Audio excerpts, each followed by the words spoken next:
Welcome to Meet the Candidates here on WCMU. I'm David Nicholas, and our guest is Joel Sheltrown. He is the Democratic candidate for Michigan's newly redrawn 36th Senate District, which now includes Alcona, Alpena, Aranac, Crawford, Iosco, Kalkaska, Misaki, Montmorency, Ogama, Oscoda, Otsego, Presqu'île, Roscommon, and Wexford counties, plus also parts of Bay and Manistee counties. Joel, thanks very much for joining us. Great to be here, Dave. As you have campaigned before, there may still be now some voters, especially in this district, that are not as familiar with you. In the first minute or so, just give us a little bit of an idea about your background and experience that you bring to this campaign. Well, I'm a 2-year Vietnam veteran. I enlisted, dropped out of Western Michigan University. I had a deferment. I didn't have to go, but I felt compelled to serve. My dad told me I was crazy. I'm feeling the same feelings right now after all these years of going back in the legislature. It's necessary for me to do that.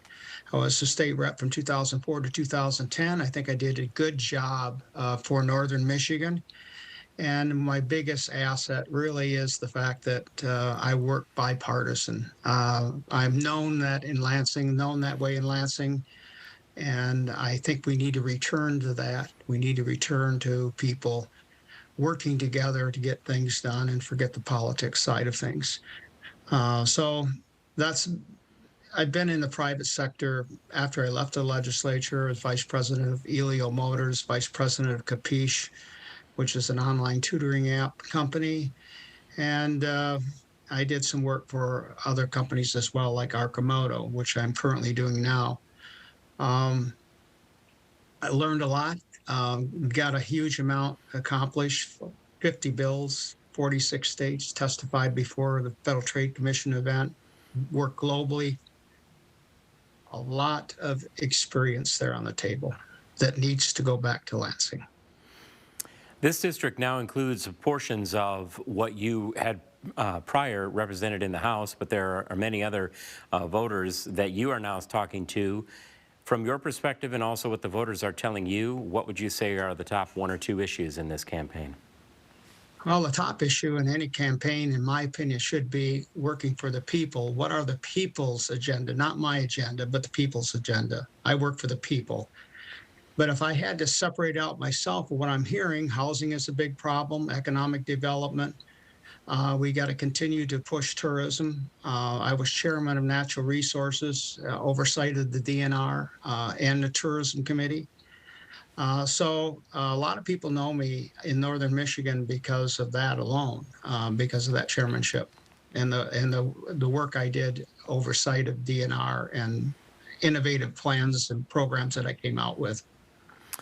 Given the reliance on the natural resources and the outdoors in a district like this, when it comes then to making up for a housing gap, hoping that more people will come to the area, have places to stay or places to settle, and then the economic development piece with the land and the natural resources, how do you propose balancing those as we look at shifting landscape and economic framework in a still emerging post-pandemic Northern Michigan?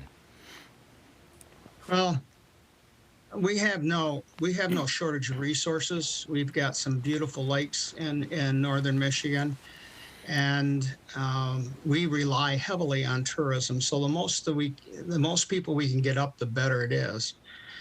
There are some of my counties, like, for example, Roscommon County, which is 60% state land. I have some townships that are 80% state land. So my big deal is access to those, opening up those resources for equestrians to ride on trails, ATVs, snowmobiles, those kinds of things, add to our economy. And it's important to use that. Hunting has declined somewhat on a regular basis, but when I was in the legislature, I pushed through an inclusion of crossbows in the archery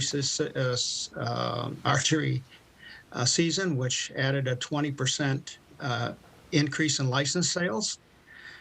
which was significant. The ORV legislation that I had a heck of a time getting through, but I got it through, which allowed ATVs, ORVs to access the shoulders of local roads. I put that under local control.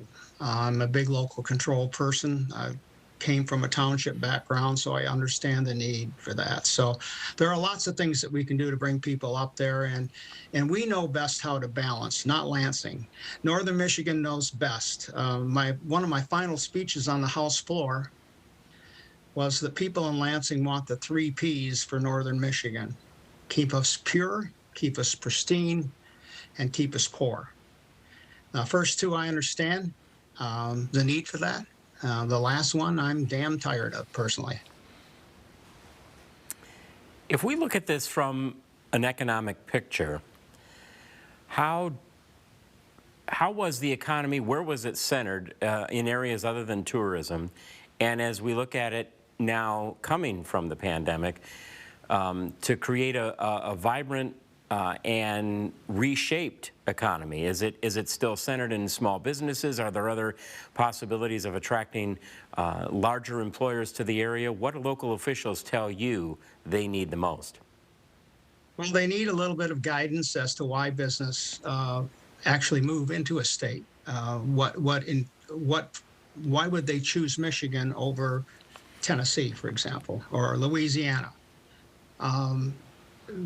We need to know what that answer is. And I've worked in the private sector for transportation company startups extensively. I was on the marketing team, I was on the finance team, and I was vice president of governmental affairs and handled all regulation and government affairs for the company.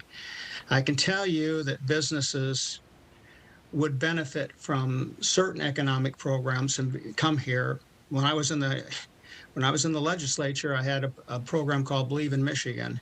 And without getting into the weeds, it was a great program, would have brought business to this state from other states, but the Senate killed it off. They thought I was going to run for Senate. I finally did years later, but they, you know how politics is. Sometimes they try to make you look ineffective.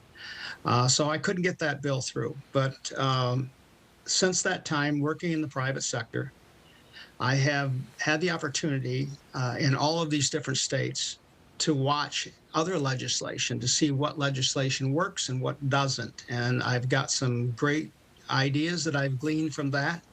And I've already written the bill that will help Michigan bring companies into this state through what is called assignable tax credits. And if people want to know about that, they can get a hold of me. Other guests on not only this series, but through the years on Meet the Candidates and also Capital Report, the program that we do, have talked about the business climate, the business structure, the amount of too much, too little, or needing refinement when it comes to the tax structure and regulation on business. Compared with the time when you were in the legislature prior to what you are seeing now, and then referencing this new approach that you have with the bill you said you've got ready to go, where does that put us then in terms of that level of competitiveness with other states to bring in, revitalize, maintain, and retain businesses within Northern Michigan?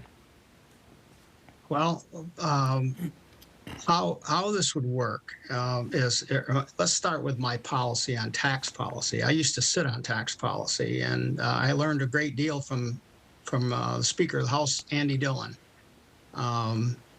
You use tax policy to reward good behavior. So if you've got a company that wants to move in the state and wants to hire people, wants to create infrastructure, then you get a tax credit. If you've established yourself here and have done nothing to expand and you've just been working along like maybe Dow Chemical or someone like that.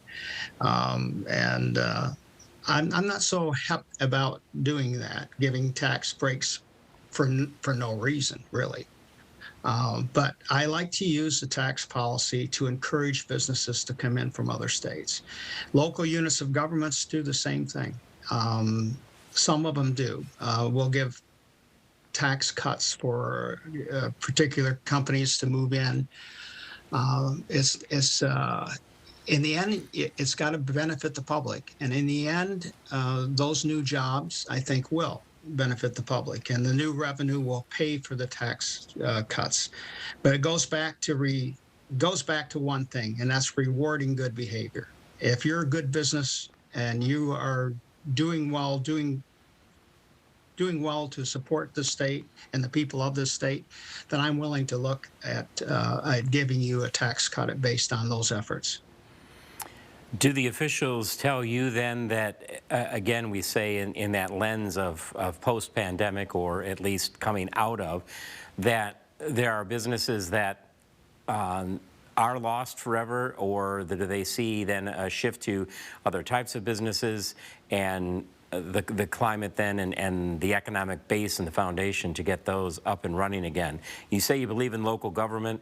We acknowledge that. Is there anything that you propose from a Lansing perspective that would assist the local units and the local businesses in a way to reshape that economy?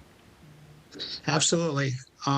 You're looking at someone who had a gym, company called Anytime Fitness franchise. It was the worst investment I ever made. Things were going well, and then COVID hit, and I got shut down like everyone else. And although I know Lansing pretty well, I wasn't successful in getting through to the right people to plead the case for gyms. My gym, for example, we disinfect with hospital grade. Companies would come in, the same ones come into the hospital, would disinfect my gym. I spent $400 and some a month on wipes, disinfectant wipes, just to wipe down the machines and whatnot. We followed all of these protocols before COVID hit. And when COVID hit, we were shut down. Difficult, very difficult decision to decide which businesses should be shut down. But having said that, I learned something from that. And I've come up with this solution. For example, senators oftentimes, especially when a district as large as the 36 is going to be, I plan on having two offices, one in Wexford and the other one in Alpena. And I will handle the middle of the state out of an office in West Branch, my home. But this is something that no one else has ever done. I'm going to eliminate a staff position in Lansing, and I'm going to use the proceeds to that to fund a new position called a business liaison. And the business liaison will have only one. He doesn't have to talk about potholes or taxes or anything else. His job is to make sure that business is taken care of. His job is to make sure that he has a direct line of communication to Lansing through this liaison. So that's what I plan to do, because I think that's sorely needed. We had restrictions go into place, and there was a lot of confusion at times as to why they were written the way they were written. And we need someone to look after business. Business is important to any area of the state, but it's certainly important to Northern Michigan, because we have to rely on everything that we can get to make a living there. In a final few seconds then, if you wanted to leave one final message with the voters as they get set to go to the polls, what would that final message be? Experience matters. I have a tremendous amount of experience. My wife says you're bragging. Well, I got to tell you, I've been pretty successful. I have passed 50 bills nationwide. I've selected sponsors. I've testified before many committees in those states, public service committees, transportation committees. I've presented before the Federal Trade Commission. I've worked globally. That kind of experience we need. But the bottom line is we need people that are willing to forget about the political side of things and work across the lines. And if you check my record, you will see that I did that all 6 years in my term, and I will continue to do that. Well, we want to thank you for joining us today to address those issues and more, and we wish you best of luck with the rest of the campaign. Thanks for being with us. Thank you, Dave. It's great to be here. We've been speaking with Joel Sheltrown, the Democratic candidate for Michigan's 36th Senate District. I'm David Nicholas for Meet the Candidates. Remember to go out and cast your vote on Tuesday, November 8th. All qualifying candidates were invited to participate in this series. Following the redraw of Michigan House, Michigan Senate, and congressional districts, check with local officials to make sure you are properly registered. Election Day is Tuesday, November 8th.